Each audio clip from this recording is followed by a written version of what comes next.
வானொலியில் நீங்கள் கேட்டு மகிழ்ந்த தென்கட்சி கோ. சுவாமிநாதன் அவர்களின் இன்று ஒரு தகவல் கதை தொகுப்பினை கேட்கலாம். ஒரே ஒரு ஊரில் ஒரு ராஜா இருந்தார். அவர் பேரில் மக்களுக்கு ரொம்ப மரியாதை. அவ்வளவு நல்லா ஆட்சி புரிஞ்சிக்கிட்டு வந்தார். அவருக்கு வயசாகிட்டுது. அதனால் ஒரு நாள் அமைச்சரை கூப்பிட்டார். இதை பாருங்கள், எனக்கு வயசாகிட்டுது, அதனால் இந்த அரச பொறுப்பையெல்லாம் நீங்கள் ஏற்றுக்குங்க அப்படின்னார். அதுக்கப்புறம் ராணியை கூப்பிட்டார். வா, நாம் இனிமேல் இங்கே இருக்க வேணாம், காட்டுக்கு போய் தவம் பண்ணலாம் அப்படின்னு கூப்பிட்டார். இந்த செய்தி மக்களுக்கு அறிவிக்கப்பட்டது. மக்கள் உடனே கூட்டம் கூட்டமாக அரண்மனைக்கு வர ஆரம்பிச்சிட்டாங்க. மன்னரை போய் பார்க்குறாங்க. அரசே, தாங்கள் எங்களுக்கு தந்தை மாதிரி.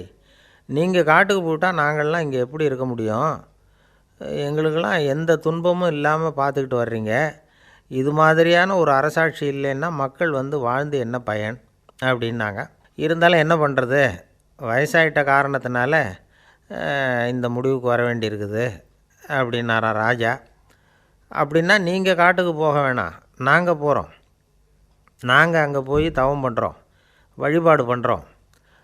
கடவுள் வருவார், அவர்கிட்ட வரம் வாங்கிட்டு வந்துடுறோம் அப்படின்னாங்களாம்.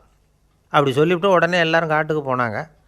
நாட்டு மக்கள் எல்லாரும் ஒட்டு மொத்தமாக காட்டில் உட்காந்துக்கிட்டு தவம் பண்ணுறதை பார்த்தார் கடவுள். உடனே புறப்பட்டு வந்தார். எல்லோரும் இப்படி உட்காந்துருக்குறீங்களே, என்ன வேணும் உங்களுக்கு அப்படின்னு கேட்டார். உடனே மக்கள் எல்லாரும் ஒரு குரலில் சொன்னாங்க, சுவாமி, எங்கள் மன்னன் ரொம்ப நாளைக்கு நல்லபடியாக இருக்கணும். அவர் மகிழ்ச்சியாகவும் உடல் நலத்தோடும் இருந்தால் தான் நாங்கள் அமைதியாக வாழ முடியும் அப்படின்னாங்க. சரி, அதுக்கு என்ன செய்யணும் அப்படின்னார் ஆண்டவன். எங்கள் மன்னருக்கு இன்னும் ஒரு 100 வருஷம் ஆயுளை கொடுங்க அப்படின்னாங்க. அவ்வளவு தானே, சரி அப்படியே ஆகட்டும் அப்படின்னு சொல்லிவிட்டு ஆண்டவன் போயிட்டார். மக்கள் மகிழ்ச்சியோடு திரும்பி வந்தாங்க. மன்னா, கடவுள் வரம் கொடுத்துட்டார், நீங்கள் 100 வருஷம் வாழ போகிறீங்க அப்படின்னாங்க. இதை கேட்டதும் ராணி ராஜாவை வணங்கி, நான் தவம் செய்ய போகிறேன் அப்படின்னு புறப்பட்டாங்க. உடனே மக்கள் என்ன நினச்சாங்க தெரியுமா?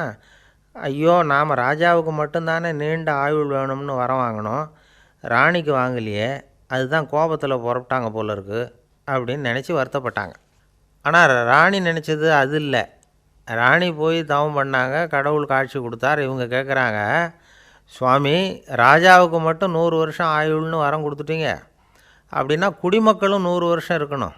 இப்படிப்பட்ட குடிமக்கள் இல்லைன்னா அப்படிப்பட்ட அரசன் இருந்து என்ன பிரயோஜனம் அப்படின்னாங்களாம். ஆண்டவன் பார்த்தார். சரி, அவங்களும் 100 வருஷம் வாழ்வாங்க, அது மட்டும் இல்லை, நீயும் 100 ஆண்டு காலம் வாழ வரமளிக்கிறேன் அப்படின்னு சொல்லிவிட்டு மறைஞ்சிட்டார். இதில் ஆண்டவன் வர்றதும் மறையிறதும் முக்கியமில்லை. இதில் கவனிக்க வேண்டியது ஆள்கிறவனின் விசால மனம், குடிமக்களின் விசால மனம், ஆள்கிறவன் மனைவியினுடைய விசால மனம். இப்படி ஒரு நாடு இருந்துட்டுதுன்னா எப்படி இருக்கும் வாழ்க்கை நினச்சி பாருங்கள். அதனால தான் பெரியவங்கள்லாம் சொல்கிறாங்க, இதய வாசல் திறந்தே இருக்கணும், இதயத்தின் கதவுகளை மூடாதீங்க அப்படின்னு சொல்லுவாங்க. என்கிட்ட ஒருத்தர் சொன்னார், என்னுடைய இதய வாசல் எப்போவும் திறந்தே தான் இருக்குதுன்னார். எதனால் அப்படி சொல்கிறீங்க அப்படின்னு கேட்டோம். டாக்டரே சொல்லிவிட்டார், என்னுடைய இதயத்தில் ஒரு ஓட்டை இருக்குது அப்படின்னு, வால்வு சரியில்லையா அப்படிங்கிறார். காசி மாநகரத்தை பிரம்மதத்தன் அப்படிங்கிற ராஜா ஆட்சி பண்ணிட்டு வந்தார். அவர் ஒவ்வொரு வருஷமும் ஒரு திருவிழா நடத்துறது வழக்கம். எல்லா தேசத்திலிருந்தும் எல்லா வகையான ஜனங்களும் அதில் கலந்துக்குவாங்க. ஒரு சமயம் அது மாதிரி விழா நடந்துக்கிட்டு இருந்தது. வைகுண்டத்திலேருந்து தேவலோகத்திலேருந்து நிறைய தேவகுமாரர்கள்லாம் காசி நகருக்கு அப்போது வந்திருந்தாங்க. அதில் முக்கியமாக ஒரு 4 தேவகுமாரர்கள், அந்த 4 பேரையும் சுற்றி ஏகப்பட்ட கூட்டம். அப்படி என்ன விசேஷம் அவங்கக்கிட்ட அப்படின்னா, மற்றவங்களை விட அவங்க முகம் அழகாக இருந்ததா அப்படி பார்த்தா அப்படியும் இல்லை. அவங்க அணிஞ்சிருந்த மலர் மாலைகள் தான் அதுக்கு காரணமாக. அந்த மலர்கள்லேருந்து அப்படி ஒரு அபூர்வமான நறுமணம். இதுக்கு முன்னாடி இப்படி ஒரு நறுமணத்தை அந்த ஊர் ஜனங்க அனுபவித்ததே இல்லை. அதுதான் அந்த 4 பேரையும் சுற்றி கூட்டம். எல்லோரும் கேள்வி கேட்க ஆரம்பித்தாங்க. உடனே அந்த 4 தேவகுமாரர்களும் எல்லாருக்கும் தெரியும்படியாக வானத்தில் எழும்பி கொஞ்சம் உயரமாக நின்றுக்கிட்டாங்க. கீழே நின்றுக்கிட்டு இருந்த அரசன்லேருந்து ஆண்டி வரைக்கும் ஒருத்தர் பாக்கி இல்லாமல் ஒரே குரலில் எல்லாரும் அவங்கள பார்த்து, எங்களுக்கும் இது மாதிரி மாலையை போட்டுக்கணும்னு ஆசையாக இருக்குது, அதுக்கு நீங்கள் தான் அருள் பண்ணணும் அப்படின்னு கேட்டுக்கிட்டாங்க. மாலை போட்டுக்கிறதுனா எல்லாருக்கும் ஆசையாக தானே இருக்கும். அந்த 4 தேவகுமாரர்களில் ஒருத்தர் புத்தர் பிரான். அவர் சொன்னார், பூலோகவாசிகளே, நான் சொல்கிறத கொஞ்சம் பொறுமையாக கேளுங்க. கக்காரு அப்படிங்கிற கற்பக விருஷத்தின் மலர்களால் தொடுக்கப்பட்டது இந்த மாலை. இதுக்கு நிறைய சக்தி உண்டு. எந்த காலமும் இது வாடாது, வாசனையும் குறையாது. ஆனால் இதை அணிந்து கொள்கிறதுக்கு சில தகுதிகள் தேவை அப்படின்னார். என்ன தகுதி அது சொல்லுங்களேன் அப்படின்னு ஏக காலத்தில் எல்லாரும் சத்தம் போட்டாங்க. தீய இயல்புகள் உள்ளவங்க, இழிந்த சிந்தனை, இழிந்த செயல் உள்ளவங்க இந்த மாலையை அணிய முடியாது அப்படின்னார். அவ்வளோதான். கூட்டத்தில் சத்தம் போட்டவங்கள்லாம் மெதுவாக அப்படி அடங்க ஆரம்பிச்சிட்டாங்க. இன்னொரு தேவகுமாரன் சொன்னார், அடுத்தவங்க பொருளை அபகரிக்காதவன், அடுத்தவங்களுக்கு கெடுதல் பண்ணக்கூடிய பொய் பேசாதவன், பேராசையினால் கெட்ட வழியில் பொருள் ஈட்ட நினைக்காதவன் இந்த மாலையை போட்டுக்கலாம் அப்படின்னார். கூட்டத்திலேருந்து யாரும் முன்னுக்கு வரல. ஒரே ஒரு ராஜகுரு மட்டும் கொஞ்சம் முன்னாடி வந்தார். பெரியவர், படித்தவர் அவர். எனக்கு தகுதி இருக்குது அந்த மாலையை போட்டுக்கிறதுக்கு அப்படின்னார். வேறு ஒன்றும் இல்லை, பொய் சொல்லியாவது அந்த மாலையை வாங்கிக்குவோமே அப்படின்னு முடிவு பண்ணிட்டார் அவர். அவ்வளோதான், மாலையை வாங்கிட்டார். அடுத்த தேவகுமாரன் பேசினார். யாருக்கு திடமான அறிவும் மனமும் இருக்குதோ, யாருக்கு நல்ல காரியங்களில் அசையாத ஈடுபாடு இருக்குதோ, நல்ல அரிய பொருள்களை தனியாக தான் மட்டும் அனுபவிக்க விரும்பாதவர் யாரோ அவர் முன்னாடி வந்து இந்த மாலையை வாங்கிக்கலாம் அப்படின்னார். அந்த தகுதியும் எனக்கு இருக்குன்னார் ராஜகுரு. மாலையை வாங்கி போட்டுக்கிட்டார். இன்னொரு ராஜகுமாரன் பேச ஆரம்பித்தார். அறநெறியில் செல்வம் சேர்க்கணும், ஆடம்பர பொருள்களுக்கு அடிமையாகக்கூடாது, வெற்றி அடைஞ்சாலும் கர்வம் வரக்கூடாது, அப்படிப்பட்டவங்க இந்த மாலையை போட்டுக்கலாம்னார். துணிஞ்சு பொய் சொல்லி அதையும் வாங்கி கழுத்தில் போட்டுக்கிட்டார் இந்த ராஜகுரு. இன்னொரு ராஜகுமாரன் சொன்னார், சான்றோர்களை நிந்திக்காதவங்க, புறம் பேசாதவங்க இந்த மாலையை போட்டுக்கலாம்னார். அதையும் வாங்கி போட்டுக்கிட்டார். திருவிழா முடிஞ்சுது, எல்லோரும் திரும்பி போயிட்டாங்க. மறுநாள் ராஜகுரு 4 மாலைகளையும் போட்டுக்கிட்டு ராஜசபைக்கு வரார். வந்தவர் ரொம்ப அவஸ்தையோடு வர்றார். மாலையெல்லாம் வாடி போயிட்டுது, வாசனை எதுவும் கிடையாது. அது மட்டும் இல்லை, அவருக்கு கடுமையான தலைவலி வேறு வந்துட்டுது. துடிச்சு போயிட்டார். மாலையை கழட்டவும் முடியல. ஜனங்கள்லாம் அவரை பார்த்து சிரிக்க ஆரம்பிச்சிட்டாங்க. என்னத்துக்கு ஆசைப்படணும், ஏன் இப்படி கஷ்டப்படணும் அப்படின்னு. ராஜா பார்த்தார். மறுபடியும் விழாவுக்கு ஏற்பாடு பண்ணினார். தேவகுமாரர்கள்லாம் வந்தாங்க. ராஜகுரு வந்தார். மக்கள் முன்னிலையில் அவங்க காலில் விழுந்தார், மன்னிப்பு கேட்டுக்கிட்டார். இந்த மாலையை போட்டுக்கிற தகுதி எனக்கு இல்லை. தகுதி இல்லாத ஒருத்தன் தகாத தகுதியை பொய் மூலம் பெறணும்னு ஆசைப்படுறாங்களே, அவங்களுக்கெல்லாம் என்னுடைய தண்டனை ஒரு எச்சரிக்கையாக இருக்கட்டும்னார். அதுக்கப்புறம் தேவகுமாரர்கள் அவர் கழுத்தில் இருக்கிற மாலையை கழட்டினாங்களாம். அந்த மாலைகளும் பழையபடி மனம் கொடுக்க ஆரம்பிச்சுட்டு தான். இதிலேருந்து நாம் தெரிஞ்சுக்க வேண்டியது என்னென்னா, நமக்கு தகுதி இல்லாத ஒரு கௌரவம் நம்மக்கிட்ட தானாக வந்தால் கூட அதை தவிர்த்து விடுறது தான் நல்லது. அதுதான் புத்திசாலித்தனம். ஒருத்தர் வந்தார், சார் எங்கள் இலக்கிய மன்ற விழாவுக்கு நீங்கள் தலைமை தாங்கணும்னார். உடனே இவர் சொன்னார், பேச்சாளர், சார் இலக்கியத்தை பற்றி பேசுகிற தகுதி எனக்கு இல்லையே அப்படின்னார். உடனே அவர் கூப்பிட வந்தவர் சொன்னார், அந்த தகுதி உங்களுக்கு இல்லைங்கிறது எங்களுக்கும் தெரியும் சார், அதனால தான் உங்களை தலைமை தாங்க கூப்பிட்றேன் அப்படின்னார். அது சரி, தலைமைன்னா அதுக்கு இவர் என்ன தான் அர்த்தம் பண்ணுறாருன்னு தெரியல. நம்மளில் சில பேர் ரொம்ப தைரியமாக இருப்பாங்க. நாம் கூட சொல்கிறது உண்டு, அந்த ஆளுகிட்ட வர்றதுக்கு எமன் கூட பயப்படுவான் அப்படின்னு சொல்கிறது உண்டு. தைரியசாலிகளை நெருங்கிறதுக்கு எமன் பயப்படுவான் அப்படின்னு சொல்கிறது உண்மை தான். அது பொய் இல்லை. மன வலிமை இருக்குது பாருங்கள், அது மனுஷனை காப்பாற்றும். இது மருத்துவ ரீதியான உண்மை. உடல் கோளாறுகள் மன ஆரோக்கியத்தை பாதிக்கும். மன எழுச்சி, மன போராட்டம் இதெல்லாம் உடல் இயக்கத்தில் மாறுதலை உண்டாக்குது. சில வகையான நோய்களுக்கும் மனசுக்கும் இருக்கிற சம்பந்தம் என்னங்கிறத பற்றியெல்லாம் இப்போ ஆராய்ச்சி பண்ணுறாங்க. ஆஸ்மா, மூட்டு வலி, பெருங்குடல் அழற்சி, உயர் இரத்த அழுத்தம், சோரியாசிஸுங்கிற தோல் வியாதி, வயிற்று புண்ணு, இந்த தைராய்டு நச்சுத்தன்மை, இது மாதிரி நோய்களை உண்டாக்குறதுல மனசோட பங்கு என்னங்கிறத பற்றியெல்லாம் ஆய்வு பண்ணி பார்த்துருக்குறாங்க.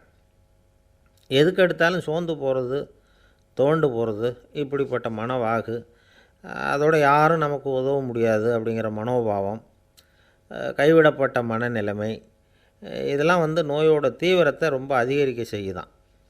இவங்கெல்லாம் அந்த கைகால் வலிக்குது, உடம்பு அசதியாக இருக்குது, தூக்கம் வரல, முதுகு வலிக்குது, உடம்பில் உணர்ச்சி குறையுது, கை கால் விரல்லாம் மரத்து போகுது, இப்படி ஏதாவது சொல்லிக்கிட்டு டாக்டர்களை தேடி வந்துக்கிட்டு இருப்பாங்க. நெஞ்சு வலி யாருக்கு வருது தெரியுமா?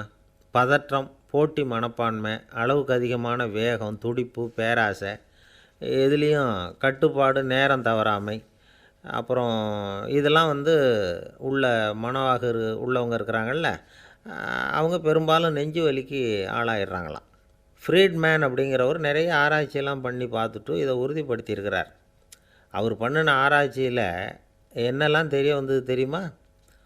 பொறுப்பு அதிகம் உள்ளவங்களுக்கு கண்டிப்பாக ரத்த அழுத்தம் வரும், அதிகமாக இருக்குமா. அதே மாதிரி கண்டிப்பாக இருக்கிறாங்கல்ல, அவங்களுக்கும் ரத்த அழுத்தம் அதிகரிக்குமா. ரத்த அழுத்தம் தனக்கு அதிகமாக இருக்குங்கிறத தெரிஞ்சுக்கிட்டவங்க தலைவலி, மயக்கம், இந்த தலை சுத்தல், அசதி இது மாதிரியான உணர்வுகளை வந்து அவங்களுக்கு வந்துடும், அது மாதிரி உணர்வு. ஆனால் உண்மை என்ன தெரியுமா? இதெல்லாம் வந்து ரத்த அழுத்தத்தினால இல்லை, ரத்த அழுத்தம் கட்டுப்பாட்டுக்குள்ளே இருந்தால் கூட இவங்க இப்படி நினைக்கிறாங்களாம். இதுக்கு காரணம் மனசு தான் அப்படிங்கிறார் அவர். சில பேர் எப்படி தெரியுமா? ஒருத்தர் வந்து மாரடைப்பால் இறந்து போனார் அப்படின்னு கேள்விப்பட்டால் போதும், இறந்து போகிறதுக்கு காரணம் இதயம்தான் அப்படிங்கிற பீதியால், இதய தளர்ச்சி அப்படிங்கிற மனநோயால் பாதிக்கப்படுறார். இவங்கெல்லாம் அடிக்கடி தங்களுடைய இதய பகுதியை தொட்டு பார்த்துக்குவாங்க, நாடியை பிடிச்சி பார்த்துக்குவாங்க. அடிக்கடி மூச்சை உள்ளுக்கு இழுத்து வெளியில் விட்டு வலி வருதா அப்படின்னு பார்த்துக்கிட்டு இருப்பாங்க. வேறு எங்கேயாவது வலிச்சா கூட நெஞ்சை வலிக்குதா அப்படின்னு பார்ப்பாங்க. நெஞ்சு வலிக்குதுன்னு கூட சில பேர் சொல்ல ஆரம்பிச்சிருவாங்க.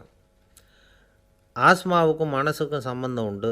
தீர்வு காண முடியாத மன போராட்டங்கள் எல்லாத்துக்கும் அடுத்தவங்களையே சார்ந்து இருக்கிற மனநிலை, இதெல்லாம் ஆஸ்மாவினுடைய தீவிரத்தை வந்து அதிகப்படுத்திடும்.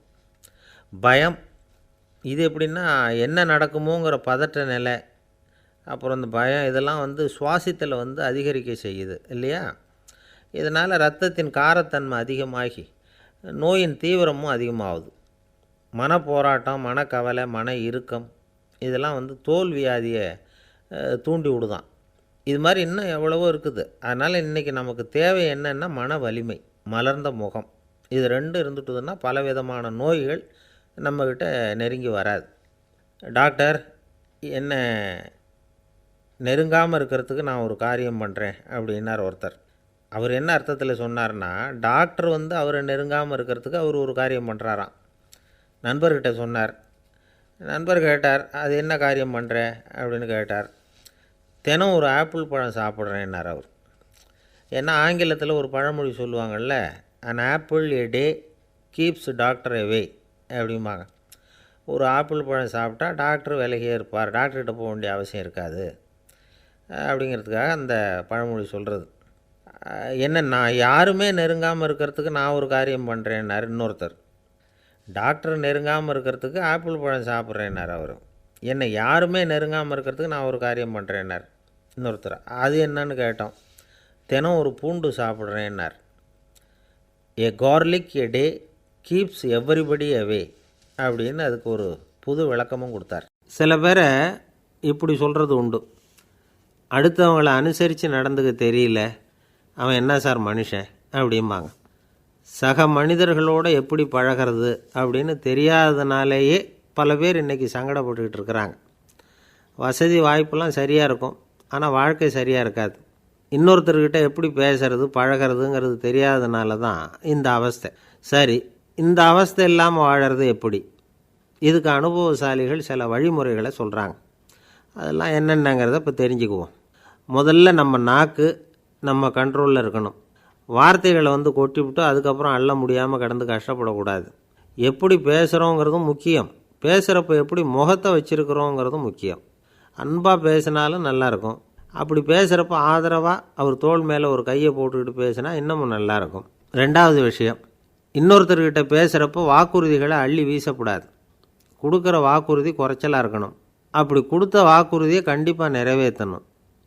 நாம் ஒருத்தரை பாராட்டுறோம் அல்லது அவரை பற்றி அபிப்பிராயம் சொல்கிறோம்னா அது ஆக்கப்பூர்வமாக இருக்கணும். நம்ம பாராட்டு அல்லது விமர்சனம் அடுத்தவருடைய முன்னேற்றத்துக்கு உதவுறது மாதிரி இருக்கணும். நாம் சொல்கிறத கேட்டுட்டு அவன் தலையில் கையை வச்சுட்டு உட்காந்துடக்கூடாது. எப்பவும் உற்சாகமாக இருக்கணும், முகம் மலர்ச்சியாக இருக்கணும். மனுஷன் இருந்தால் வருத்தம், கவலை, ஏமாற்றம் எல்லாம் இருக்க தான் செய்யும். அதெல்லாம் மனசில் இருக்கட்டும். அந்த வருத்தமும் கவலையும் ஏமாற்றமும் சேர்ந்துக்கிட்டு நம்ம முகத்தில் இருக்கிற மலர்ச்சியை மூடி மறைக்கிறதுக்கு நாம் இடம் கொடுத்துடக்கூடாது. எந்த விஷயத்தை பற்றி யாருக்கிட்ட பேசினாலும் வெளிப்படையாக பேசணும், திறந்த மனசோடு பேசணும். மூடி மறைச்சி முன்னு முழுங்கிக்கிட்டு இருக்கக்கூடாது. இன்னொருத்தர்கிட்ட பேசுகிறப்போ விவாதம் பண்ணுங்க, அது தப்பு இல்லை. ஆனால் வாதாடிக்கிட்டு இருக்கக்கூடாது. அதாவது என்ன சொல்கிறாங்கன்னா, டிஸ்கஸ் பண்ணலாம், ஆர்கியூ பண்ணக்கூடாதான். நம்மக்கிட்ட இருக்கிற நல்ல குணங்களை நாம் எடுத்து சொல்லிகிட்டு இருக்கக்கூடாது. அந்த நல்ல குணங்களே நம்மளை பற்றி எடுத்து சொல்லணும். அது மாதிரி நடந்துக்கணும். அதே மாதிரி அடுத்தவங்க கிட்ட உள்ள கெட்ட குணங்களை பற்றி அவசியம் இல்லாமல் நாம் பேச வேண்டியதில்லை. உங்களை பற்றி யாராவது தப்பாக பேசுகிறாங்களா, அப்படி அவங்க பேசுகிறதுல உண்மை இல்லையா அப்படின்னா அதை நீங்கள் பொருட்படுத்த வேண்டியதில்லை, விட்டுடலாம். அது தானாக போயிடும். ஒரு 4-5 பேரோட பேசிக்கிட்டு இருந்தீங்கன்னா எல்லாருக்கும் முக்கியத்துவம் கொடுங்க, யாரையும் அலட்சியப்படுத்தாதீங்க. தமாஷா பேசலாம், ஆனால் அவங்க தமாஷ் அடுத்தவங்களை கேலி பண்ணுறதா இருக்கக்கூடாது. நமக்கு கிடைக்க வேண்டியது கிடைக்கலையே அப்படிங்கிற தவிப்பு நம்மக்கிட்ட இருக்கக்கூடாது. அது தேவையில்லை. உங்கள் செயல்பாடுகள் தெளிவாக இருக்கட்டும், பாராட்டு தானாக அவங்கள தேடிட்டு வரும். இன்னொரு மனுஷனுடைய மனசில் கௌரவமான ஒரு இடத்த பிடிக்கணும்னா நாம் இந்த குணத்தையெல்லாம் நம்மக்கிட்ட வளர்த்துக்கணும். இதெல்லாம் அனுபவசாலிகள் சொல்லியிருக்கிற குறிப்புகள்.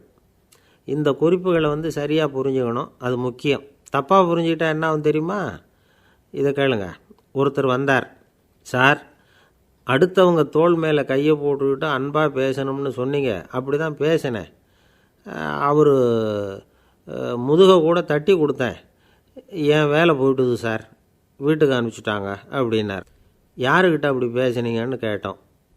என் முதலாளிகிட்ட சார் அப்படிங்கிறார் ரொம்ப சோகமாக. ஒரு ஊரில் ஒரு இளைஞன் இருந்தான். ஒரு நாள் அவன் ஒரு குருவை தேடிக்கிட்டு புறப்பட்டான். ஊரை விட்டு வெளியில் போனான். போகிற வழியில் ஒரு காடு. அந்த காட்டில் ஒரு மரத்தடியில் ஒரு பெரியவர் உட்காந்துருக்கிறார். அமைதியாக மௌனமாக அவர் அமர்ந்திருக்கிறார். இந்த பெரியவரை விசாரிக்கலாம், குருவை தேடி கண்டுபிடிக்கிறதுக்கு இவர் ஏதாவது ஒரு வழி சொல்லி கொடுப்பார் அப்படின்னு நினச்சிக்கிட்டு அவரை நெருங்கினான். ஐயா, எனக்கு ஒரு குரு தேவை, எங்கே கிடைப்பார், அவரை எப்படி அடையாளம் கண்டுபிடிக்கிறது, அதை பற்றி ஏதாவது விவரம் சொன்னீங்கன்னா நான் கண்டுபிடிச்சிக்குவேன் அப்படின்ட்டுருக்கான். பெரியவர் நிமிர்ந்து பார்த்தார். தம்பி, அது ரொம்ப சுலபம். அவர் வயசானவராக இருப்பார், என்னை விட சுமார் 30 வயசு அதிகமாக இருக்கும். அவர் ஒரு மரத்தடியில் தான் உட்காந்துருப்பார் அப்படின்ட்டுருக்கான். சரிங்க பெரியவரே, அது என்ன மாதிரியான மரம், எப்படி இருக்கும் அப்படின்னு கேட்டிருக்கான். பெரியவர் அந்த விவரங்களையும் சொல்லியிருக்கிறாரு. அது மட்டும் இல்லை, சந்திக்கிற நாள், நேரம், வினாடி முதற்கொண்டு எல்லா விவரங்களையும் துல்லியமாக சொன்னாராம். இவ்வளவு விவரங்களை இவரால் எப்படி சொல்ல முடியுது அப்படின்னு இவனுக்கு ஆச்சரியம். இருந்தாலும் அந்த பெரியவர் கடைசியாக ஒரு விவரம் சொன்னார். அது என்ன தெரியுமா? எப்படியும் நீ அவரை சந்திக்கிறதுக்கு ஒரு 30 வருஷம் ஆகும் அப்படின்னு சொல்லிவிட்டாராம். ரொம்ப நன்றிங்க பெரியவரே அப்படின்னு சொல்லிவிட்டு அந்த இளைஞன் புறப்பட்டுருக்கான். இப்போ அவனுக்கு குரு பற்றின விவரம் எல்லாம் கிடச்சிட்டுது, சந்திக்கிற நேரமும் தெரிஞ்சுட்டுது. ஆனால் 30 வருஷம் அவரை தேடி அலைய வேண்டியிருக்குமே. அவன் தேட ஆரம்பித்தான். காடு மலை எல்லாம் சுற்றி அலைஞ்சான். பல வருஷங்கள் தேடினான், அழுத்து போயிட்டான். கடைசியில் அவனுக்கும் வயசாகிட்டுது. கடைசியில் தன்னுடைய சொந்த ஊருக்கே திரும்பி போய்கிட்டு இருந்தான். அங்கே ஒரு மரத்தடியில் அவன் தேடிக்கிட்டு இருந்த குருநாதர் கிடைச்சார். யார் அவருன்னா, 30 வருஷத்துக்கு முன்னாடி வழி சொல்லி கொடுத்தாரில்ல அதே பெரியவர். அவருக்கு இப்போ 30 வயசு அதிகமாக இருந்தது. அதே மரம். அன்னைக்கு பெரியவர் சொன்ன அடையாளம் இப்போ பொருத்தமாக இருந்தது. இப்போ அந்த பெரியவர் சொன்னார், சரியாக வந்து சேர்ந்துட்டேன், வா, உனக்காக தான் நான் இவ்வளவு காலமும் காத்துக்கிட்டு இருந்தேன் அப்படின்னாராம். என்ன சொல்கிறீங்கன்றிருக்கான். 30 வருஷத்துக்கு முன்னாடி என்கிட்ட வந்தியே, அப்போவே என் காலம் முடிஞ்சு போயிருந்தது. அப்போவே என்ன உனக்கு அடையாளம் தெரியல, அதனால் இவ்வளவு காலம் உனக்காக காத்துட்ருக்கும்படி ஆகிட்டுது அப்படின்னாராம். ஐயா, அப்போவே நீங்கள் சொல்லியிருக்கலாமே, இதுதான் 30 வருஷம் கழித்து நீ சந்திக்க போகிற இடம், நான் தான் உன்னுடைய குரு அப்படின்னு சொல்லியிருக்கலாமே அப்படின்ட்டுருக்கான். அந்த பெரியவர் சிரிச்சுக்கிட்டே இதுக்கு பதில் சொன்னாராம். நான் எவ்வளவோ விவரமாக தான் சொன்னேன், நீ சரியாக புரிஞ்சிக்கல. காரணம், அப்போது நீ போதுமான அளவுக்கு பக்குவம் பெற்றிருக்கவில்லை. அதனால் புரியும் சக்தி இல்லாமல் போயிட்டுதப்போ 30 ஆண்டு காலம் நீ அலைஞ்சி தெரிஞ்சிருக்கிற. அது காரணமாக இப்போ உனக்கு அந்த பக்குவம் வந்துட்டுது. அதனால தான் அடையாளம் காண முடிஞ்சுது, நானே உன்னுடைய குரு அப்படின்னாராம். இதிலேருந்து என்ன தெரியுதுன்னா, ஆன்மீகத்தில் மாணவனாக சேர்றதுக்கு கூட ஒரு பக்குவத்தன்மை தேவைப்படுது. ஒரு பெரிய ஞானி, அவர்கிட்ட ஒரு சீடனாக இருக்க ஒருத்தன் வந்தான், எதிரில் நின்னான். ஞானி அவனை வெகு நேரம் உற்று பார்த்தார். அப்புறம் சொன்னார், சீடனாக இருக்கிறது ரொம்ப சிரமம்னார். நான் தயாராக இருக்கிறேன்னா. அது இன்னமும் சிரமமாச்சே, இங்கே குருவாக இருக்கிறது மட்டுமே சுலபம் அப்படின்னாராம். அப்படின்னா நான் குருவாகவே ஆகிடுறேன் அப்படின்னானா. இது போலவே இந்த காலத்தில் கதை ஒன்று உண்டு. ஒரு பள்ளிக்கூடத்தில் வகுப்பு ஆசிரியர் மாணவனை திட்டிக்கிட்டு இருந்தார். டேய், நீ 100க்கு 10 மார்க்கு தான் வாங்கிக்கிட்டு இருக்க. இவ்வளவு மோசமாக நீ படித்தா கடைசியில் மாடு மேய்க்கிறது கூட லாய்க்கு இல்லாதவனா ஆகிடுவேன். அதுக்கப்புறம் என்ன செய்ய போகிறேன் அப்படின்னாராம். பையன் தலையை சொரிஞ்சிக்கிட்டே சொன்னானா, சார் அப்படின்னா ஒன்று செய்கிறேன் அப்படின்னானா. இவர் கேட்டிருக்கார், என்ன செய்ய போகிறேன்னு. வேறு என்ன சார், உங்களை மாதிரி ஒரு ஆசிரியர் ஆகிடுறேன் அப்படின்னு நானும். ஒரு விவசாயி விதைக்கிறதுக்காக வயல்வெளி பக்கம் போகிறார். விதைகளை அள்ளி வீசினார். அப்போ என்ன ஆச்சுன்னா, சில விதைகள் பாதை ஓரத்தில் விழுந்தது, சில விதைகள் முள் செடிகள் மண்டி இருந்த புதருக்கு இடையில் விழுந்தது, சில விதைகள் நல்ல நிலத்தில் விழுந்தது. பாதை ஓரத்தில் விழுந்த விதை என்ன ஆச்சுன்னா, அதெல்லாம் பறவைகள் கண்ணில் போட்டுவிட்டுது. உடனே உட்காந்து கொத்தி தின்னுட்டு போட்டுது. அதிகமாக மண் இல்லாத பாறை பகுதியில் விழுந்த விதையெல்லாம் லேசாக வேர் விட்டு முளைக்க ஆரம்பிச்சிது. அதுக்கப்புறம் வேர் கீழேயும் ஆழமாக போக முடியல, மேலேயும் சூரிய வெப்பம் அதிகம் தாங்க முடியல, எல்லாம் காஞ்சி கருகி போட்டுது. புதர் பகுதியில் சில விதைகள் விழுந்தது இல்லையா, முள் செடிகள் காடாக மண்டி போயிருந்தது. அதனால் முளைச்சி வர்ற செடிக்கு நெருக்கடி அதிகமாக போட்டுது, சரியாக வளர முடியல, விளைச்சலும் சரியாக இல்லை. நல்ல நிலத்தில் விழுந்த விதைகள் மட்டும் நல்லா முளைச்சிது, நல்லா வளர்ந்தது, விளைச்சலும் பிரமாதமாக இருந்தது.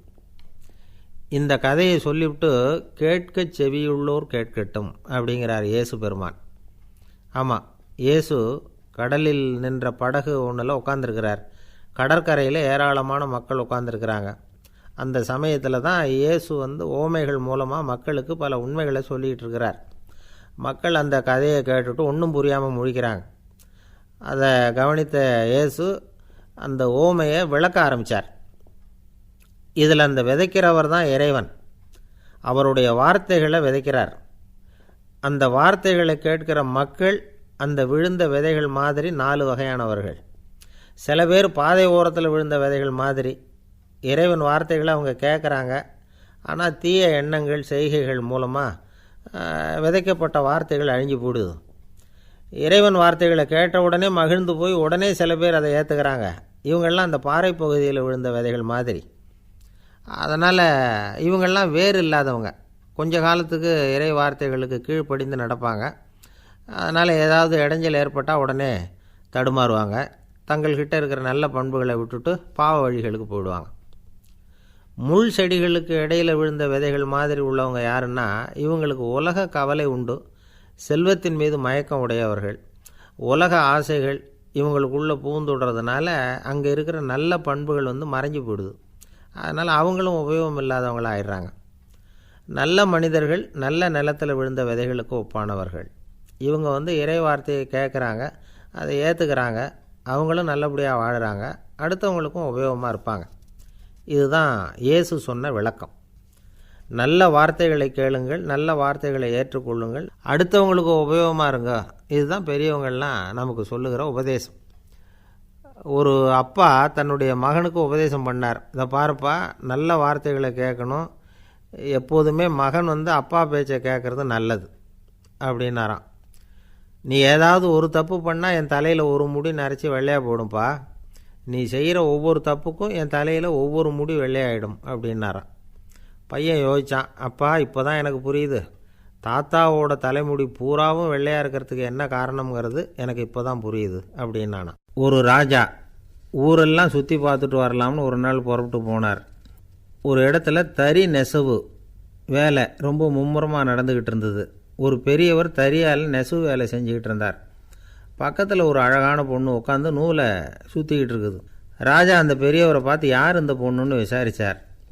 ராஜா அப்படி கேட்டதும் அவருக்கு ரொம்ப பெருமையாக போயிட்டுது. ஏன்னா உட்காந்துருந்தது அவரோட மகள். அரசே, இது என்னுடைய மகள், இவ வேகமாக நூல் திரிக்கக்கூடியவள், வைக்கோலை எடுத்து இவ திரிச்சா கூட அது எல்லாம் பவுனிழையாக வெளியில் வரும் அப்படின்னு ஒரு ராசி இவளுக்கு அப்படின்னு ரொம்ப பெருமையாக ராஜா கிட்ட சொன்னார். ராஜா இதை கேட்டதும் அசந்துட்டார். அப்படியா, இவ்வளவு அழகும் சாமர்த்தியமும் உள்ள இந்த பொண்ணு என்னோட வரட்டுமே, இவளை என் மருமகளை ஆக்கிக்கிறேன் அப்படின்னார் ராஜா. அந்த பெரியவருக்கு ஒன்றும் புரியல. ஏதோ கொஞ்சம் பெருமையாக சொல்ல போக அது இப்படி ஆகிட்டுதே அப்படின்னு கவலைப்பட்டார். இருந்தாலும் ராஜா பேச்ச தட்ட முடியுமா, மகளை அனுப்பி வச்சுட்டார். ராஜா அந்த பொண்ணை அரண்மனைக்கு அழைச்சிட்டு வந்தார். அங்கே ஒரு அறையில் வச்சு பூட்டி விட்டார். அந்த ரூமு நிறைய வைக்கோலை கொண்டாந்து போட்டு அடைச்சாங்க. 3 ராட்டைகள் வேறு வச்சுருந்தாங்க. நாளைக்கு பொழுது விடியறதுக்குள்ளே நீ இந்த வைக்கோலையெல்லாம் தங்க இழைகளாக மாற்றி காட்டணும். நாளைக்கு காலம்புறம் நான் இந்த அறை கதவை திறப்பேன். உன் தகப்பன் சொன்னது மாதிரி எல்லாம் தங்கமாக மாறி இருக்கணும், இல்லைன்னா நீ உயிர் தப்ப முடியாது அப்படின்னு உத்தரவு போட்டார். பாவம் அந்த பொண்ணு என்ன பண்ணும், பகல் பூரா அழுதுகிட்டே உட்காந்துருக்குது. ராத்திரி பூராவும் தூக்கம் வரல. மறுநாள் அதிகாலை நேரத்தில் யாரோ கதவை தட்டுற சத்தம் கேட்டுது. பயந்துக்கிட்டே கதவை திறக்கிறா. திறந்து பார்த்தா வெளியில் 3 அவலட்சணமான பெண்கள். ஒருத்திக்கு வந்து கால் அகலமாக முறை மாதிரி இருக்குது, இன்னொருத்திக்கு கட்டை விரல் கரண்டி மாதிரி பெருசாக இருக்குது, 3ஆவது பொண்ணுக்கு உதடு தடித்து ரப்பர் மாதிரி தொங்கிக்கிட்டு இருக்கு. யார் நீங்கள், உங்களுக்கு என்ன வேணும் அப்படின்னு கேட்குது இந்த பொண்ணு. நாங்கள் உங்களுக்கு உதவி செய்கிறதுக்கு தான் வந்திருக்குறோம் அப்படின்னு சொல்லி உள்ளே வந்தாங்க, உட்காந்தாங்க. கொஞ்ச நேரத்துக்குள்ளே உள்ளே இருந்த வைக்கோலையெல்லாம் தங்க இழைகளாக மாற்றி கொடுத்துட்டு போயிட்டாங்க. காலையில் ராஜா வந்தார், பார்த்தார், ஆகா பேஷுனார். இன்னும் கொஞ்சம் வைக்கோலை கொண்டாந்து அந்த ரூமில் போட சொன்னார். இந்த வைக்கோலையும் இன்றைக்கி தங்கமாக மாற்றிவிடு, நாளைக்கு மறுநாள் உனக்கும் இளவரசனுக்கும் கல்யாணம்னு சொல்லிவிட்டார். இன்றைக்கி ராத்திரி அந்த 3 பொண்ணுங்களும் வந்தாங்க, வைக்கோலை பொண்ணு இழைகளாக மாற்றினாங்க, புறப்பட்டாங்க. இந்த பொண்ணு அவங்க காலில் விழுந்து வணங்கினா. என் உசுரை காப்பாற்றினீங்க, உங்களுக்கு நான் என்ன கைமாறு செய்ய போகிறேன் அப்படின்னா. பயப்படாத, நீ விரும்பினா எங்களுக்கு ஒரு உதவி செய்யலாம்.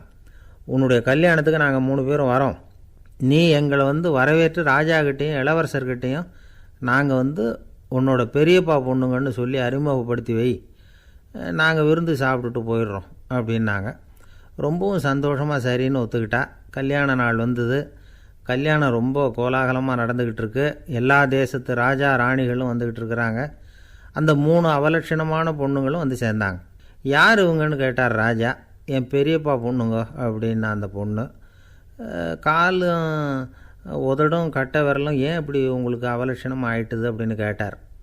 அதுக்கு அந்த பொண்ணுங்க பதில் சொன்னாங்க. என்ன செய்கிறது, ஓயாமல் வைக்கோலை நூற்று ஒருத்தியோட கட்டை விரல் அப்படி கரண்டி மாதிரி ஆயிட்டுது, நாக்கில் தொட்டு தொட்டு திரிச்சதுனால ஒருத்தியோட உதடு அப்படி ஆயிட்டுது, காலால் கட்டையை அழுத்தி அழுத்தி தறி போட்டதுனால இன்னொருத்தையோட கால் அப்படி ஆயிட்டுது.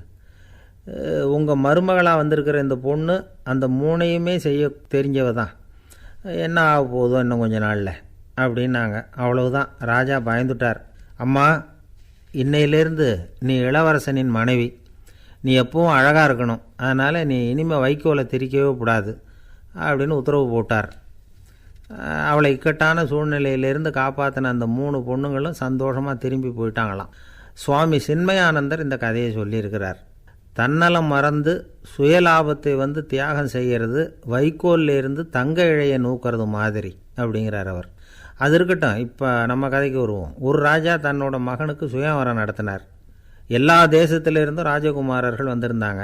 ராஜகுமாரியை கல்யாணம் பண்ணிக்கலாம்ங்கிற ஆசையில் சுயம்பர மண்டபத்திலேருந்து எல்லா ராஜகுமாரர்களும் அலறி அடிச்சுக்கிட்டு வெளியில் ஓடி வந்துக்கிட்டு இருக்கிறாங்களாம். ஏன் இப்படி எல்லாரும் மிரண்டு போய் ஓடி வர்றாங்கன்னு கேட்டார் ஒருத்தர். அதுக்கு இன்னொருத்தர் விவரம் சொன்னார். ராஜகுமாரியை இன்றைக்கி தான் அவங்க நேரில் பார்த்தாங்களாம், அதுதான் அப்படி ஓடி வந்துக்கிட்டு இருக்கிறாங்க அப்படின்னார். ஒரு அரசனும் அமைச்சரும் ஒரு நாள் ரொம்ப சாவகாசமாக பேசிக்கிட்டு இருந்தாங்களாம். அரசன் அமைச்சரை பார்த்து ஒரு கேள்வி கேட்டிருக்கார். ஏங்க அமைச்சரே, ஆசை இல்லாத ஒரு மனுஷனால் இருக்க முடியுமா அப்படின்னு.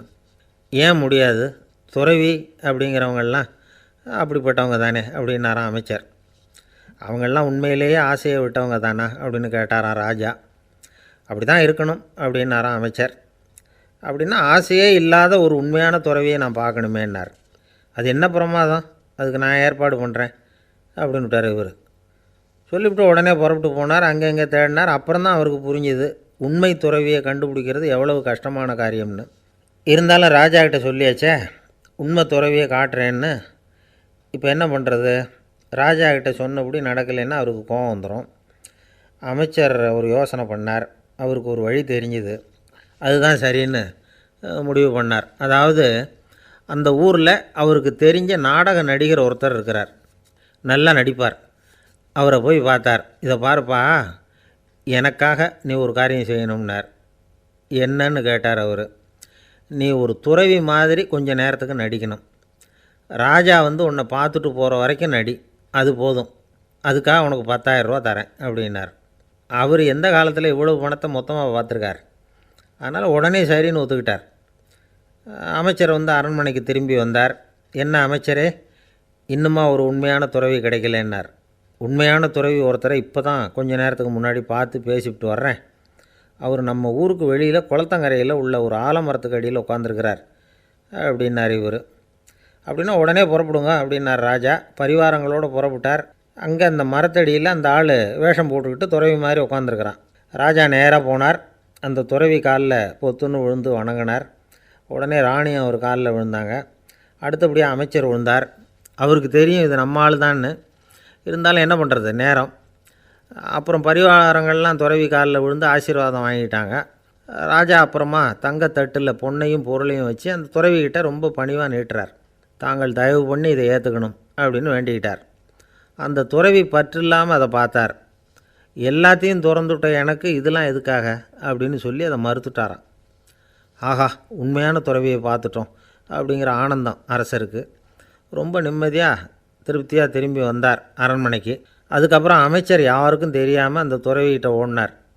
சொன்ன பிரகாரம் பணத்தை நீட்டினார். இந்தாப்பா, நான் உங்ககிட்ட சொன்னபடி 10,000 ரூபா பணம் எடுத்துக்கோ அப்படின்னார். அந்த ஆள் ராஜா கிட்ட சொன்னது மாதிரியே எல்லாத்தையும் திறந்துவிட்ட எனக்கு இதெல்லாம் எதுக்காக வேணாம் அப்படின்னு விட்டாராம். நடித்த வரைக்கும் போதும்ப்பா, இனிமேல் இந்த நாடக வசனம்லாம் வேணாம், வேஷத்தை கலைச்சிரு, பணத்தை வாங்கிக்கோன்னார். இல்லைங்க, இது வேஷம் இல்லை, இது வசனமும் இல்லை, இது உண்மை. கொஞ்ச நேரம் துறவி மாதிரி நடித்ததுக்கே இந்த தேசத்து ராஜா, ராணி, அமைச்சர், பரிவாரங்கள் எல்லாம் என் காலில் விழுந்து வணங்குறாங்க. அப்படின்னா உண்மையான துறவியாக இருக்கிறது எவ்வளவு பெருமையான விஷயம். நான் உண்மையான துறவியாக ஆக போகிறேன், அப்படி முடிவும் பண்ணிட்டேன் அப்படின்னார் அந்த நடிகர். வேஷம் கூட எப்படிப்பட்ட விளைவுகளை உண்டு பண்ணுது பார்த்தீங்களா. நம்மால் ஒருத்தன் ரொம்ப வசதியாக தான் இருந்தான். ஒரு நாள் அவன் சொத்து பூரா திருட்டு போட்டுது. அதுக்கப்புறம் இவன் துறவி மாதிரி ஆகிட்டான். ஊர் ஊராக சுற்றினான். ஒரு குருநாதரை தேடி கண்டுபிடிச்சான். அவர்கிட்ட சீடனாக சேர்ந்துக்கிட்டான். அவனை பார்த்து ஒருத்தர் கேட்டார், நீ உண்மையான சீடன் தானான்னு. இல்லைங்க, சீடன் மாதிரி நடிச்சுக்கிட்டு இருக்கிறேன் அப்படின்னா. அது குரு துரோகம் இல்லையா அப்படின்னு கேட்டார் அவர். இல்லைங்க, நான் பண்ணது குரு துரோகம் இல்லை, என் குரு பண்ணது தான் துரோகம். என்னுடைய பணத்தை கொள்ளையடித்தது இவர் தான். அதை எங்கே வச்சுருக்காருன்னு கண்டுபிடிக்கிறதுக்காக தான் இவர்கிட்ட வந்து சீடனாக சேர்ந்துருக்கிறேன் அப்படின்னா. ஒருத்தர் ரொம்பவும் மகிழ்ச்சியாக வந்துக்கிட்டு இருந்தார். என்ன விஷயம்னு விசாரித்தேன். நான் தோற்று போயிட்டேன், அதுதான் மனசுக்கு மகிழ்ச்சியாக இருக்குது அப்படின்னார். எனக்கு இது ரொம்ப ஆச்சரியமாக போச்சு. இந்த உலகத்தில் தோற்று போகிறவங்க யாரும் மகிழ்ச்சியாக இருக்கிறதில்ல. அப்படி இருக்கிறப்ப இவர் இப்படி சொல்கிறாரே, எங்கே தோற்று போனீங்கன்னு கேட்டேன். அதுக்கப்புறம் தான் அவர் விவரமாக சொன்னார். என்னோட 5 வயசு குழந்தையோடு நான் விளையாடிக்கிட்டு இருந்தேன். அந்த விளையாட்டில் என் குழந்தை ஜெயிச்சு விட்டுது, நான் தோற்று போயிட்டேன் அப்படின்னார் ரொம்ப உற்சாகமாக. நான் யோசித்து பார்த்தேன். அதாவது நாம் சின்ன குழந்தையாக இருக்கிறப்போ எந்த விளையாட்டில் கலந்துக்கிட்டாலும் அதில் நாம் தான் ஜெயிக்கணும்னு ஒரு வெறி நமக்குள்ளே இருக்கும். நம்மளை எதிர்த்து விளையாடுறவர் நல்லவரா கெட்டவரா, பெரியவரா சின்னவரா அப்படிங்கிறதெல்லாம் முக்கியம் கிடையாது. அவர் தோற்று போகணும், நாம் ஜெயிக்கணும், அதுதான் முக்கியம். எதிரியை சந்தோஷப்படுத்த விளையாடுகிற கலை அப்போ நமக்கு தெரியறதில்ல. வாழ்க்கையில் ஒரு பக்குவம் வந்ததுக்கு அப்புறம் வெற்றி பெறணுங்கிற மன அழுத்தம் போயிடுது. போட்டியில் ஜெயிக்கணுங்கிறத விட குழந்தையை சந்தோஷப்படுத்தணுங்கிறது முக்கியமாக போச்சு. ஜெயிக்கணுங்கிற வெறி ஓடி போட்டுது. ஒரு குழந்தையாக இருந்தப்போ நம்ம வளர்ச்சிக்கு உதவிய வெறி பெரியவனானதுக்கு பிறகு நமக்கு எதிரியாக மாறுது. அதை சரியான சமயத்தில் நாம் புரிஞ்சுக்கிட்டோம்னா போதும், நாம் பொழைச்சிக்கலாம். ஒவ்வொரு மனுஷனுமே வாழ்க்கையோட அடுத்த கட்ட வளர்ச்சியில் அடி எடுத்து வைக்கிற நேரத்தில் தன்கிட்ட இருந்து ஏதோ ஒரு குணத்தை அல்லது தன் குணம் இருந்த ஏதோ ஒரு உறவை நாம் இழக்கத்தான் வேண்டியிருக்குது. ஒரு கட்டம் வரைக்கும் உதவியாக இருந்த குணம் அடுத்த கட்டத்துக்கு தடையாக கூட மாறிடலாம். இந்த பரிமாண மாற்றத்துக்கு உள்ளாகிற ஒவ்வொருத்தரும் பிரத்யட்சமாக இதை உணர்றாங்க. ஆனால் பல பேர் எப்படின்னா பழசை திறந்துவிட்டு புதிய கொள்கைகளை உருவாக்கிக்கிறதுக்கு இஷ்டம் இல்லாமல் இருந்துவிடுறாங்க, அல்லது அப்படி செய்ய முடியாமல் தவிக்கிறாங்க. இதையெல்லாம் மீறி அந்த பழசை திறந்துவிட்டா அதை இழந்ததால் உண்டாகிற மன அழுத்தம் சில காலத்துக்கு வருத்திக்கிட்டு தான் இருக்கும், வேறு வழி இல்லை. ஆரோக்கியமான ஒரு முன்னேற்றத்துக்காக அந்த மன அழுத்தத்தை தாங்கிக்கத்தான் வேணும் அப்படிங்கிறாரு அந்த உலக புகழ்பெற்ற மேதை ஒருத்தர், இந்த ஸ்காட் பெக் அப்படிங்கிறவர். பிறந்த நாள் முதல் இதுதான் சரி அப்படின்னு கற்பிக்கப்பட்டு வந்த ஒவ்வொரு தத்துவத்தையும் தங்களுடைய வளர்ச்சிக்கு தகுந்த மாதிரி மாற்றி அர்த்தப்படுத்தி கொள்ள முடியாமல் வாழ்க்கை சூழலில் அப்படியே அரைப்பட்டு தூளாகிறவர்கள் தான் ரொம்ப தவிக்கிறாங்களாம். இதுதான் அவருடைய கருத்து. பெரும்பாலும் மனிதர்களுடைய நடுத்தர வயசில், அதாவது 30 தாண்டுகிற சமயத்தில் தான் இந்த தவிப்பு உண்டாகுதான். இதை தான் மேற்கத்திய நாடுகளில் அடிக்கடி மிட் லைஃப் கிரைசிஸ் அப்படின்னு சொல்கிறாங்க. அப்பப்போ பழசையெல்லாம் தொலைச்சி விட்டு புதுசாக பிறக்கிறதுக்கு கற்றுக்கணும். ஒவ்வொரு நிமிஷத்தையும் அந்த நிமிஷத்துக்கு ஏற்ற சித்தாந்தம் கொண்டவர்களாக சந்திப்போம் அப்படிங்கிறார் அந்த உளவியல் நிபுணர். இப்படி பழகிக்கிட்டால் வாழ்க்கை இன்பமயம், இல்லைன்னா தவிப்பு மயம்தான். பழசை தொலைக்க முடியாதவர்களில் எத்தனையோ பேர் உண்டு, எத்தனையோ ரகம் உண்டு. அதில் வேடிக்கையான நண்பர்களும் உண்டு. ஒருத்தர் நண்பர் வீட்டுக்கு போனார். அவர் ஏதோ இனிப்பு பலகாரம் கொடுத்து சாப்பிட சொல்லியிருக்கிறாங்க அவங்க வீட்டில். இவர் சாப்பிட்டு பார்த்துட்டு சொன்னாராம், சார் 6 மாதத்துக்கு முன்னாடி ஒரு தடவை இங்கே வந்தேன், அப்போது ஒரு இனிப்பு பலகாரம் கொடுத்தீங்க, அது இதை விட நல்லா இருந்தது சார் அப்படின்னாராம். அப்போ செஞ்ச அதே இனிப்பு பலகாரம் தான் சார் இதுவும் அப்படின்னாராம் அவர். இயேசுநாதர்கிட்ட ஒருத்தர் கேட்டாராம், இயேசுவே என்னை எவ்வளவு நேசிக்கிறீர்கள் அப்படின்னு. அவர் தன்னுடைய 2 கைகளையும் அகல விரித்து இவ்வளவு என்று சொல்லி சிலுவையில் உயிர் நீத்தார் அப்படின்னு சொல்லுவாங்க. அதாவது அந்த நேசிப்புக்கு எல்லை கிடையாது, அதே போல் மன்னிப்புக்கும் எல்லை கிடையாது. இது இயேசுநாதர் சொல்லி கொடுத்த ஒரு பாடம். இயேசுனுடைய சீடர்களில் ஒருத்தன் பீட்டர், அவன் ஒரு நாள் இயேசுநாதர்கிட்ட கேட்டிருக்கான், இயேசுவே நான் என்னுடைய தம்பிக்கிட்ட அடிக்கடி சண்டை போட்டுக்கிட்டு இருக்கிறேன், என்னுடைய சகோதரன் கூட, அவனை நான் எத்தனை தடவை மன்னிக்கிறது? ஏற்கனவே 7 தடவை அவனை மன்னிச்சுட்டேன் அப்படின்னு சொல்லியிருக்கிறான். அப்போது இயேசு சொன்னாராம், மன்னிக்கிறதுக்கு எத்தனை தடவைங்கிற கணக்கெல்லாம் கிடையாது, எத்தனை தடவை உன்னுடைய சகோதரன் உன்னை கோபப்படுத்துகிறானோ அத்தனை தடவை நீ மன்னிக்கிறதுக்கும் தயாராக இருக்கணும், அதுதான் அப்படின்னு சொன்னாராம். அப்போ இவனுக்கு ஒன்றும் புரியல, இது என்ன அவன் தப்பு பண்ணிக்கிட்டே இருப்பான், நாம் மன்னிச்சுக்கிட்டே இருக்கிறதா அப்படிங்கிறது மாதிரி குழப்பமாக இருந்திருக்கிறான். அப்போது இயேசுநாதர் தன்னுடைய சீடன் பீட்டர்கிட்ட ஒரு கதை சொன்னாராம். அந்த கதை இன்றைக்கு நாம் எல்லாரும் சிந்தித்து பார்க்க வேண்டிய ஒரு கதை. அதாவது மன்னிப்பை விரும்புகிறவர்கள் மன்னிக்கவும் தயாராக இருக்க வேண்டும் அப்படிங்கிறது தான் அந்த கதையினுடைய தத்துவம். அந்த இயேசுநாதர் சொன்ன கதை என்னென்னா, ஒரு மன்னர் இருந்தார். அவர் ஒரு நாள் அரண்மனையில் உட்காந்து கணக்கு வழக்குகள்லாம் பார்த்துக்கிட்டு இருந்தார். நம்ம அரண்மனையிலேருந்து யார் யார் அரசாங்க கடன் வாங்கியிருக்கிறாங்க, யார் யார் திருப்பி செலுத்தியிருக்கிறாங்க அப்படிங்கிற விவரத்தையெல்லாம் பார்த்துக்கிட்டு இருந்தார். அப்போ தான் புரிஞ்சுது, அந்த அரண்மனையில் வேலை செய்கிற ஒருத்தனே அரசாங்க கடன் வாங்கியிருக்கிறான். எவ்வளவு? 10,000 பொற்காசுகள் வாங்கியிருக்கான் கடன். இந்த 10,000 பொற்காசுகளை திருப்பி செலுத்தலை அரசாங்கத்துக்கு. இது மன்னர் கவனத்துக்கு வந்தது. உடனே நம்ம அரண்மனையில் இருக்கிறவனே அரசு கடன் வாங்கி திருப்பி செலுத்தாமல் இருக்கான், அவனை கூப்பிட்டு வாங்கன்னு சொல்லி கூப்பிட்டுட்டு வந்தாங்களாம். விசாரிச்சிருக்கிறாங்க, என்னப்பா நீ எவ்வளோ ஒன்று? ஆமாங்க 10,000 பொற்காசுகள் வாங்கியிருக்கிறேன், இன்னும் திருப்பி கட்டலைன்றிருக்கான். உடனே அவர் மன்னர் சொல்லியிருக்கிறார், நம்ம சட்டத்திட்டப்படி நீ உடனே பணத்தை திருப்பி கட்டிடு, அப்படி உன்னால் கட்ட முடியலன்னா உன்னுடைய வீடு வாசல் சொத்து சுகம் எல்லாத்தையும் விற்று அந்த பணத்தை அரசு கருவூலத்தில் சேர்த்துக்கிறதுக்கு நானே ஏற்பாடு பண்ணிடுறேன் அப்படின்னு அந்த மன்னர் சொன்னாராம். இவன் அப்படியே அதிர்ச்சி ஆகிட்டான், அப்படியே பொத்துன்னு காலில் விழுந்தானா, மன்னா என்னை மன்னிச்சுங்க, என்னால் முடியல, எனக்கு மன்னிப்பு கொடுங்க அப்படின்ட்டுருக்கான்.